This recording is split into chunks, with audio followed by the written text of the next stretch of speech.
नमस्कार दोस्तों, हमारे मुख्य न्यायाधीश chief justice of India justice Gavai पर जूता फेंकने की घटना ने पूरे देश को झकझोर के रख दिया है। एक शख्स ने हमारे देश के चीफ जस्टिस गवई पर जूता फेंकने की कोशिश की। इसके बाद सोशल मीडिया पे जस्टिस गवई को मारने, पीटने और न जाने किस किस तरह की हिंसा करने की ढेरों धमकियां दी जाने लगी। अलग अलग तरीके से उनका अपमान किया जाने लगा।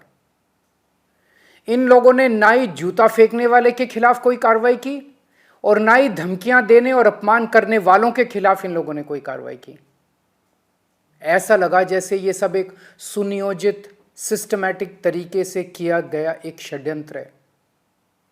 इस घटनाक्रम के जरिए इन लोगों ने समाज के दो तबकों को बहुत कड़ा संदेश देने की कोशिश की है, एक दलित समाज और दूसरी न्यायपालिका।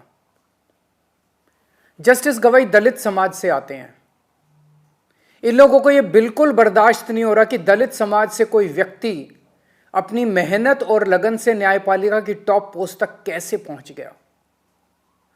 क्या ये इनकी हरकतें दलित समाज को डराने और अपमानित करने की कोशिशें नहीं है? इसके बाद एक आम दलित किससे न्याय की उम्मीद करेगा?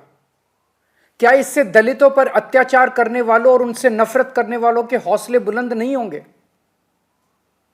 इस पूरे घटनाक्रम से देश की न्यायपालिका को क्या संदेश गया है कि अगर देश के मुख्य न्यायाधीश पे हमला करने वालों पर कोई एक्शन नहीं हुआ तो दूसरे जजों को कौन बचाएगा? फिर इस घटना के बाद कोई भी जज न्याय के हक में और इन लोगों के खिलाफ ऑर्डर करने से घबराएगा। उसे लगेगा इसी तरह उस पर भी हमला हो सकता है और हमलावर का कुछ नहीं होगा। उसे लगेगा उसके और उसके परिवार को सोशल मीडिया पे धमकियों और अपमान का सामना करना पड़ सकता है और जज को बचाने वाला कोई नहीं होगा। क्या यह पूरे देश की न्यायपालिका को डराने और उनको काबू करने का एक षड्यंत्र तो नहीं है?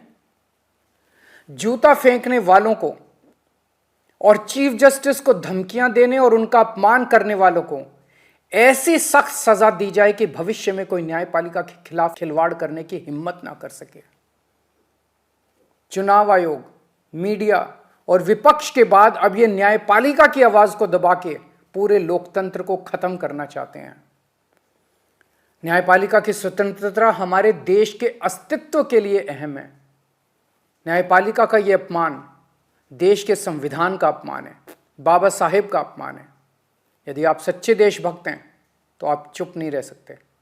बोलिए, उठिए और न्याय की रक्षा के लिए आवाज उठाइए।